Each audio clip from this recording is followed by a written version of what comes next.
कल का दिन ही सलमान अकरम राजा साहब लेंगे और रिजर्व होते देख रहे हैं आप जजमेंट? अब क्योंकि जजमेंट तो रिजर्व होनी है, क्योंकि अपेरेंटली तो 5 मेंबर बेंच जो है उसने जजमेंट जो है वो अनाउंस करनी है, ऑर्डर ऑफ द कोर्ट। तो ये जो अभी कल जो है मुझे लग रहा है सलमान अकरम राजा साहब के आर्गुमेंट्स अगर एक दिन में उन्होंने मुकम्मल कर लेने चाहिए, मुझे नहीं लगता कोई बहुत लंबे इतने आर्गुमेंट्स क्या होंगे। और उसके बाद शायद कुछ आधा घंटा या 15 मिनट बोले जो इदारों के वकील हैं, तो केस कल भी खत्म हो सकता है या ज्यादा से ज्यादा परसों तो खत्म हो जाएगा, परसों हो जाएगा। ठीक है, और आज इसहाक डार साहब के वकील की तरफ से जो आर्गुमेंट पेश किए गए वो जरा बताएं। इसहाक डार साहब का जो मामला है, जो कहते थे कि हमारा इससे कोई कनेक्शन ही नहीं है, हमें तो फंसाया जा रहा है। देखिए इसहाक डार साहब वैसे तो दुनिया में आपने बड़े बड़े फ्रॉडस्टर्स देखे हैं, चार्ल्स सोबराज हो, यहाँ हमारा डबल शाह एक बड़े मशहूर फ्रॉडस्टर थे, लेकिन जो जालसाजी में, फ्रॉड में, मनी लॉन्ड्रिंग में मुकाम इसहाक डार साहब को हासिल है वो बड़े कम लोगों उस मुकाम पे पहुंच सकते हैं।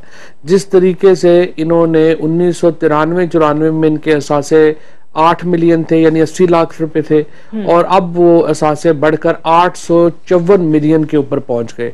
और वो कह रहे हैं कि मुझे जनाब 2 सालों में मुझे तनख्वाह दी गई 1 अरब और 20 करोड़ रुपया में, तो मुझे तनख्वाह मिली मुबारक अल निहान की तरफ से।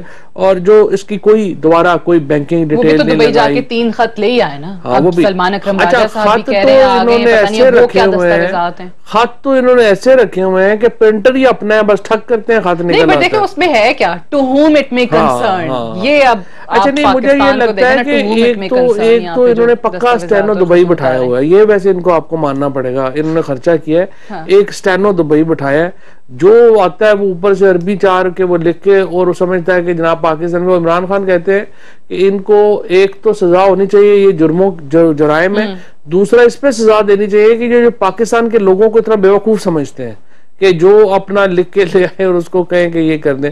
बस ये मेरा ख्याल खैर इंशाल्लाह खत्म है। क्योंकि माजी में ये चीजें चलती आई हैं, होता है, इदारों ने कार्रवाइयां नहीं की हैं, तो यहाँ पे सबको लगता है कि अभी भी वही चलेगा।